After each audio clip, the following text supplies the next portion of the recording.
Hello and welcome to HD's weekly talk show, The Interview, and our special segment, Life and Times with HD.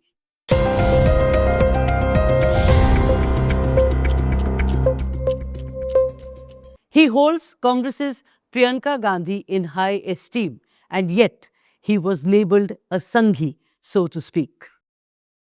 When he cross examined senior politician George Fernandez, he could not look him straight in the eye. A former chief minister told him, "I don't mind going to jail, but please save my son." Apart from defending India's wildlife poacher, Sansar Chand, he also stood with the accused in a sexual harassment case.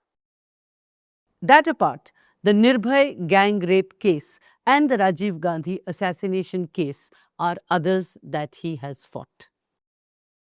We are talking about senior advocate Sidharth Luthra, the only lawyer who has handled 3 impeachments.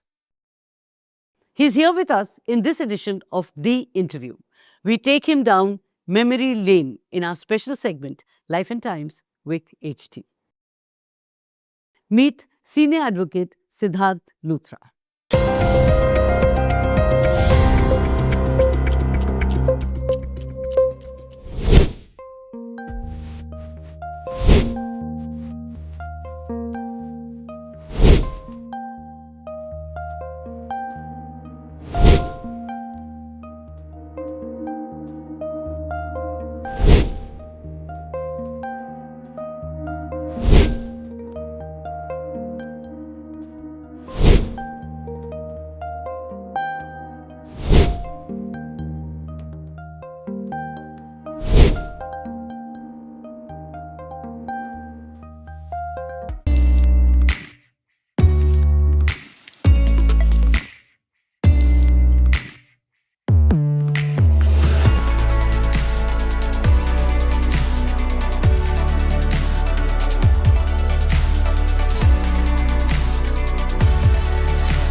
Welcome to the show, Mr. Sidharth Luthra, and thank you for being here with us. Thank you, ma'am. It's a great honor and privilege to be here with you.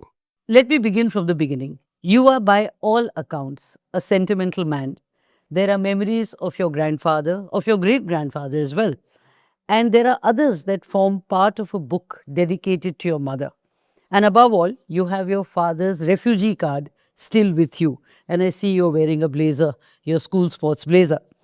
Take me through all that. So, both my parents were from refugee families. My dad's family were holidaying this side of the border, and suddenly they were penniless. Though I was born 20 years after partition, it struck me in the later years that we rarely use the word independence at home. It was always partition. So that's something that struck with me.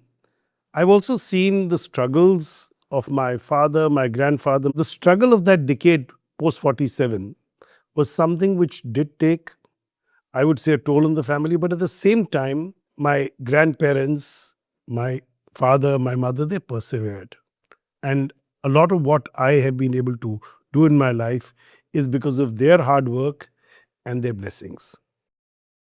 We had a farm. One of my fond memories is that we had a tractor, a Russian sky blue tractor, DT14, I still remember. And I used to chase my grandfather that I want to drive it. And he used to say, "How can you drive it?" I was 8, 9 at the time. So one day, finally, when I became 11, I managed to convince one of the staff that, I should be allowed to drive it. And my grandfather, of course, came on the scene and everybody got a piece of his mind. But I started and I tried to drive it. And lo and behold, I was almost flying off and I was just trying to hold on to the handle for dear life that I wouldn't fly off. So that was my time in the farm. That was also where you learnt the Punjabi word for chini. Yes, ma'am. One day when I was alone with one of the young boys, one of the helpers' children to look after me, I wanted sugar in my milk. So I told him chini and he wouldn't understand. And then after a series of attempts, he finally told me, he said, "Babuji, khand kyun nahi kiya?" And I looked very silly. I felt very foolish. And I said, if this is the language of my forefathers, I must learn it. And that's when I learned Punjabi. And I would say I speak fairly chaste Punjabi. The other thing is I grew up with my grandfather because when he shifted here, he was at a bit of a loose end. You leave a 50-acre farm plus 50 staff. And he refused the land which was given to him in exchange because he said the people there were uncouth. That was way back in 47 when he was getting land near Delhi, near Bahadurgarh. And he says, look, I can't live here. You also grew up listening to your grandfather reciting the Guru Granth Sahib to you. Yes. One of the strong traditions in the family was that he would, even in the village, he would read the Granth Sahib. He would go to the Gurdwara every day. And when he shifted here, my dad suggested that we get a Granth Sahib. It was installed at home. And every day, winters 4 p.m., summer 5 p.m., I would give him a cup of tea and he would make me sit down and he would make me listen while he was reading the Granth Sahib. What about the book which you later dedicated to your mother?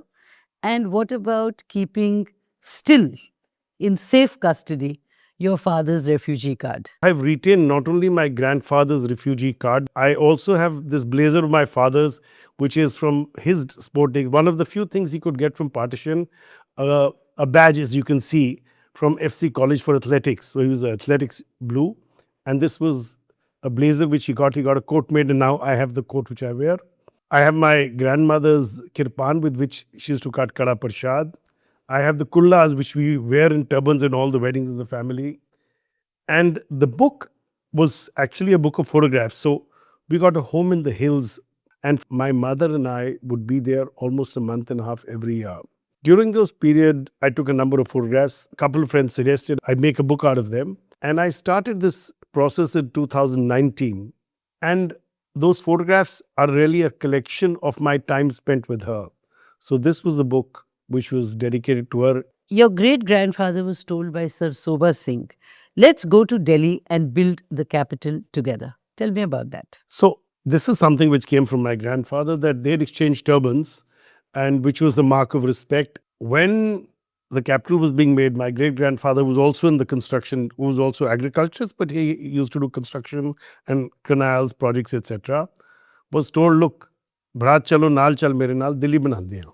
So my great-grandfather was very self-satisfied. He said, main ki jaake karanga, ithe bahut kuch hai. One would have never thought that partition would happen. So now that you live in the same capital which your great-grandfather was supposed to build, what does it take? What does it mean? And what would you say to yourself? You wish he had built it? So I think at one part of me wishes that he would have shifted there at the right time, built the capital. You know, one would have felt a lot more. One would have felt a part of the history. But at the same time, I am very, very satisfied about the roots of my family, the roots of my father from Khanewal, the culture, the life, the conversations, the stories, Heer Ranja, which is the legacy which I carry inside. You know, you studied maths, but ended up practicing law. Just tell me about that. And you were pretty good in maths. Yes, I was good in school maths. When I reached university, I found it interesting, but it became very dry, too dry for me. After the second year, I just felt it was not for me. I got into law, which was really a default option. Went to Cambridge, did a master's in criminology. My passion is still to teach. Had I not lost my father, I would perhaps have been in the academic world. On a lighter note, you did programs in the All India Radio because you wanted money to buy expensive gifts for your girlfriends. And I'm not going to take any names. I can't deny that, of course. But yes, I also did because I enjoyed it. I think when you're young, you have friends and girlfriends who have good taste. Then as a young man, you can't go running to your parents all the time. Sometimes I think I did. I landed up doing some 18 duties in a night, which got me a lot of grief at home, but I still used to enjoy my time. Your father-in-law believed in astrology and you were married in a akhada. So my father-in-law was an IAS officer, but he had this great belief in astrology. He believed that Ketki, my wife, and I should be married after the 15th of January 1993. Otherwise, there will be issues. My grandfather was alive. He fell very ill on the 31st of December 92. And we had to prepone the wedding. And the only place we could arrange, all our bookings at Gymkhana Club, at the Air Force Auditorium, all came to naught. And Ketki and I got married in a akhada, which is right next to our home. But why a akhada? We didn't have time. And that is how it happened. It was also a place where I used to occasionally go to exercise because that was also where I did my training as a judo. So that was the most convenient. easily accessible, and we could turn it out in 3 days' time. During your days of struggle and when things were a little better, you decided to buy a car, but realized that a credit card is not given to a lawyer and banks don't trust lawyers. At that time, things were very peculiar. We were thinking of a car. The vehicle we thought we could afford an installment on was a Hyundai Santro, and that car was going to cost us 3,425 rupees per month installment, but with a down payment of 1 lakh. We had 25,000 rupees. So how do you raise the rest of the money? So I always say Ketki and I could afford one tire. One tire my mother paid for, one tire my brother-in-law Rakesh paid for, and one tire my childhood friend Rashi paid for. And that is how we bought that car.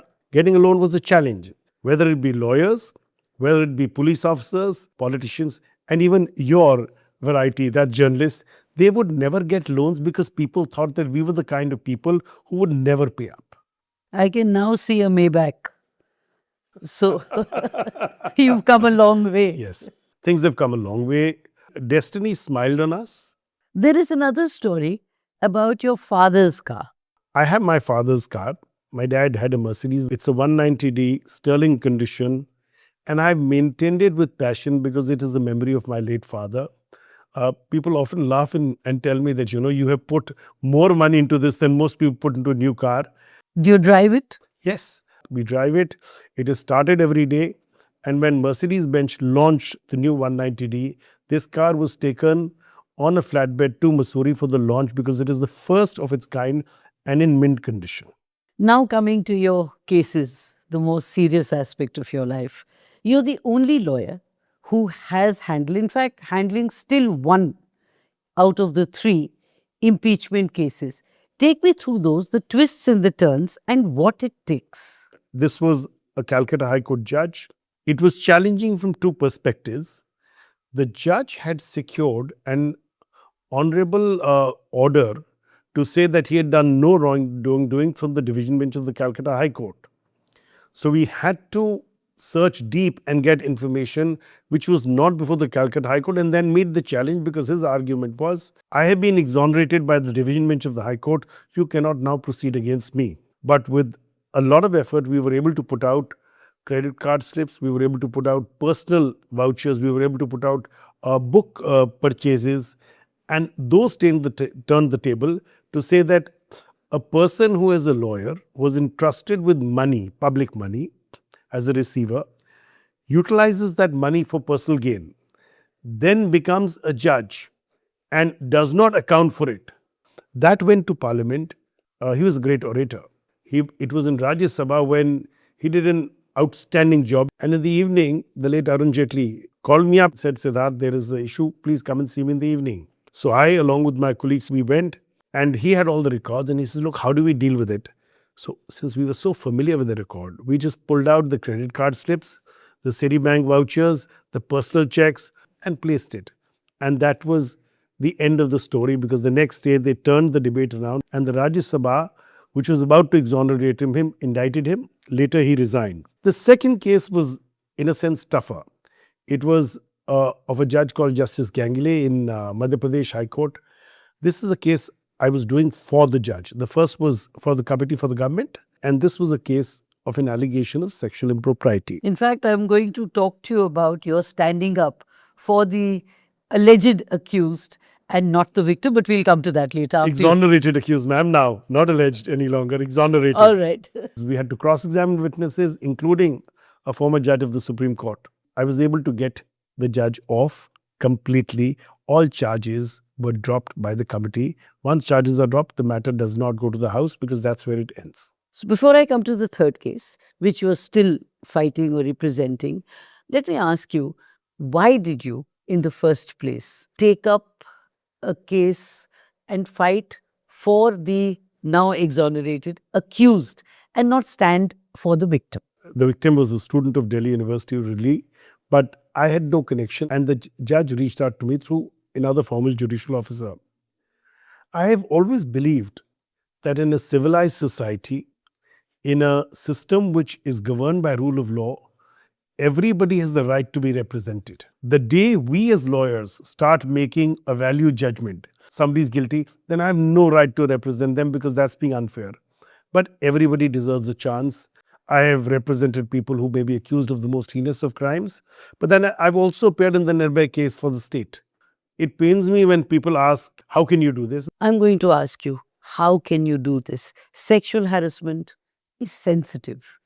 And normally, the sympathy, and I'm saying sympathy, not the law or not the legal points, lie with the victim. How can you do it? You're absolutely right. So the point is this: as long as you play by the rules, you work within the corners of the law, corners of the law of evidence, corners of the law of procedure, you give the accused a fair defense. Otherwise, if we were to take the sensitivity to a level, then the moment there is an allegation of sexual harassment or sexual impropriety, you might as well lock the person and throw away the key. But that's not the system. Is that the same logic you used when you fought for Sansar Chand, the poacher and India's biggest wildlife offender, if I may use strong words? And a related question, by this logic, would you have fought for Ajmal Kasab? Yes, I would have. Had I been asked to represent him, I would have represented him. And I must tell you, I used to do a lot of wildlife work, not only for Satsang Chand, but many other people. That time it was also a question of, I needed the money. And also I felt I should defend them. I didn't feel anything wrong. Was your gut feeling that he has erred and he's made a mistake? I think he was very candid about things. Let me leave it at that. Also, he was hyped up to be a much larger figure. I think he was a mid-level guy who became a superstar, and he lent himself to that image. I mean, he couldn't even write his name. He could just write almost straight lines and would write Sansar. But a fascinating chap, simple, rustic, with a very sharp brain. The cases against Sansar was that he was actually not a poacher himself, but he was a trader, and he would trade in skins, in bones. Somewhere along the way, China became importer of tiger bones. So more than the skin, the value lay in the bones. Of course, I must tell you, another of my client told me an anecdote which was a fact, where he said, look, we don't have enough tiger bones to send out. So what we do is we take buffalo and bones and we put them in water, which is, which in chai ka pani. So they get that hue, and it's one portion of tiger bones and 4 portions of cow and buffalo bones. But then milawat is something which we are unfortunately quite well known for, aren't we? But tell me, this logic you used all the while, that everyone needs to be defended, and by that measure, you also said that you would have defended Ajmal Kasab, though I don't agree with you there, but however. But then that logic turned on its head later, and now you don't use that logic when it comes to wildlife poachers. So I think everybody is entitled to change their philosophy of life. From 2012 till now, I spent a lot of time in the hills, and my passion for forests, for the environment in the last 15, 20 years has made me change my views. And therefore now I would represent organizations which are concerned with protecting the environment, with protecting wildlife, with protecting animal life. I use my legal skills to follow a passion.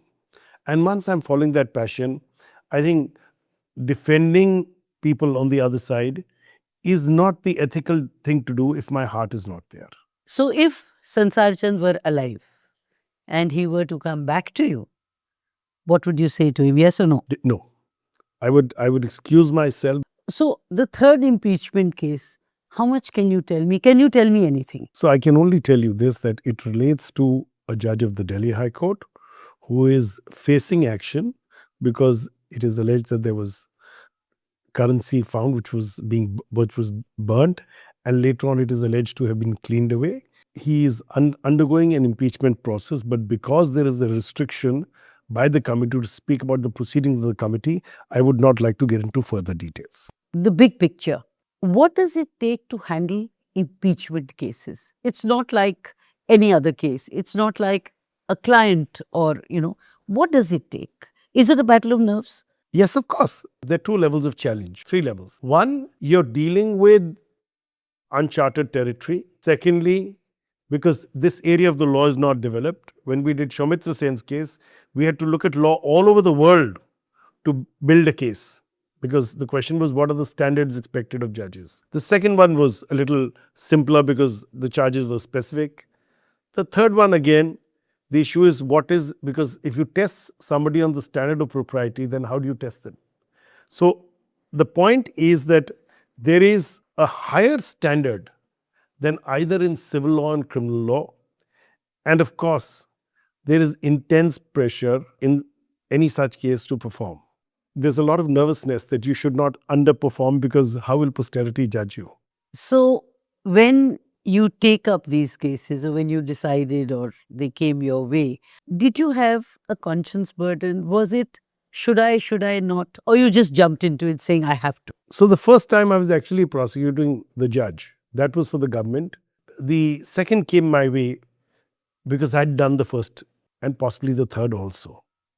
But again, I believe that it is important that we defend the judicial institution against attacks. And in giving judges a fair defense in such proceedings, we are also doing, according to me, a service to the institution. You can't leave people defenseless. So, given a choice or looking back, if they came your way again, or if history repeats itself, I hope it doesn't in cases of impeachment, but if it does, you would still say yes? Yes, of course, ma'am. Without a second thought? Yes, of course. Unless I have a conflict, that is to say, I've touched a file on the other side. You handled Arvind Kejriwal's defamation case, and you actually advised Mr. Arun Jaitley not to sue Kejriwal. Here's the thing, Ran Karanjawala put me on the line, and Mr. Jaitley said, will you do the defamation, criminal defamation? My instant reaction was, sir, do you really want to file? Because he was an honorable man. I didn't want him to get involved in criminal defamation. But he asked, and there was no way I could have said no to a senior. So I did it. I prosecuted Mr. Kejriwal. The matter ended finally with Mr. Kejriwal issuing an apology. But I must say one thing more. Despite this start with Arvind Kejriwal, whenever he met me socially, he was the epitome of grace. Not only that, he also cleared your bills later. He cleared substantial bills, which I used to represent the Congress government in Punjab, which he replaced. My bills, a large amount of bills were stuck. So I spoke to Mr. Kejriwal, and he was so prompt. Within 1 week, he got the bills cleared. But tell me, why did you advise Mr. Arun Jaitley not to sue Kejriwal? I would say it's not for people who have a thin skin.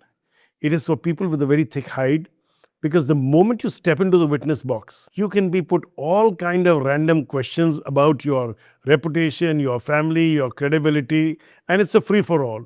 So for a person who's always lived their life with dignity and honor, I would not recommend a criminal defamation. Because of one of your cases that you handled, there was also an attempt on your life. So Varun Gandhi had given a hate speech. I represented him. In a bizarre offshoot of this, the Chota Shakil people took out a contract, and I was the subject of contract, and the value of my life was 1,50,000 odd. Fortunately, I'm still alive. You know, like Kejriwal, the Gandhis are in the eye of a storm. Yet, you have good things to say about Priyanka Gandhi, who you hold in high esteem. And at the same time, you are labeled a Sanghi or a BJP wala, if I may use the term. I was labeled a Congress wala because I was an additional solicitor general in the Congress government. Later, I defended Mr. Jaitley. Since I do work for people of all ilk, I represent governments, whether it be Congress governments, Telangana, Karnataka, Tamil Nadu. I represent both DMK, IDMK. I represent whoever comes to me. So I've got, tired of unknowing what all I'm labeled for. Perhaps it changes from time to time.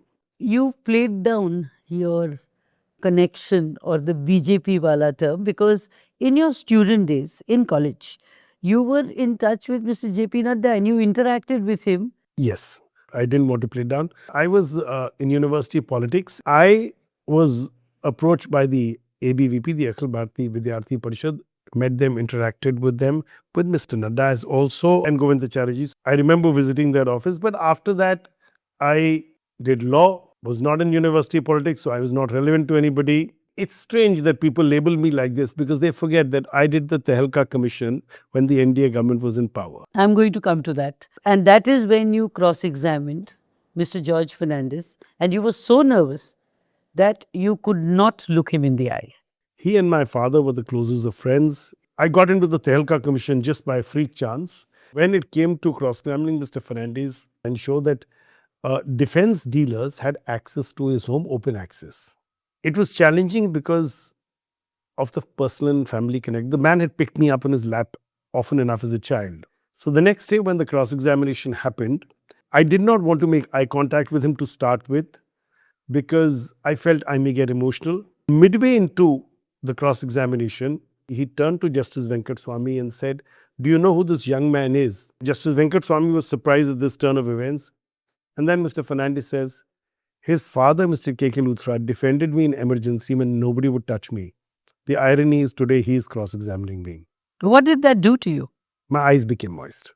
It took me a couple of moments to get back my balance.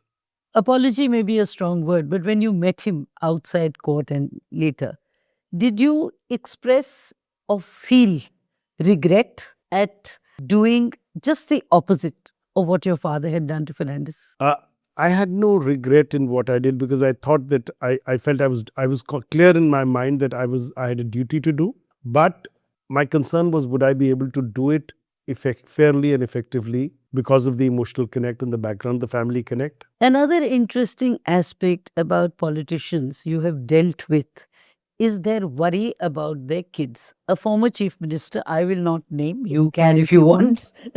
He said to you, "I don't mind going to jail, but save my son." Also, a former chief minister's wife said the same thing. So tell me about both. I started interacting with the late Prakash Singh Badal Saab, I think 2002-3, when they had troubles, when the Congress government was in power. When I met him and I told him, they were not, that you will have to surrender before the court. So his statement was, मैं ते 17 साल jail च कड्ढे ने, मैनू सुखबीर दी चिंता है. I protected him all along. Later, coincidentally, in Punjab, the same thing was said by Maharani Praneet Kaur regarding her son when there was another matter on. And I've seen this. I think all of us, various politicians, all of us, including myself, are very protective of our children, aren't we? But one more thing about Badal Saab, which I must say. I think over a point of time, he remembered my number, but he had forgotten my name, or he didn't care to, he would send, I would get a client almost every month. And that was the time my practice was growing, saying, Badal Saab has sent us. He said, go to the young lawyer. In Punjabi, he said, Jawan Vakil kol jao, a number hai, mera na le lena. And people would call me up and say, this is the number we've given. Tusi Jawan Vakil, are you the young lawyer? And I would say, yes, I am. Though by that time, I'd done about 12 years in the profession. And what about Praneet Kaur? Again, the same thing. I think we met, if I recall correctly, in a bus at Chandigarh airport, and we started conversing about an ongoing matter. And when I was chatting about her, about the case, she told me, she says, you tell me, will my son be all right? Eventually, the matter ended properly, safely for him. But she was concerned, I think. Less about her husband and more about the son, if I may put it. I'll just say she was focused completely on her son. All right, that's another way of putting it, but basically that was it. But coming to Chandrababu Naidu, it was not children, son, save my son. It was more the iPad story. I think it was 8th September 2023 when he was arrested. And I'm sitting with him and I had an iPad, trying to figure out a strategy. When Mr. Naidu turns to me and said, Mr. Luthra, you do all your work on the iPad? I said, yes, sir.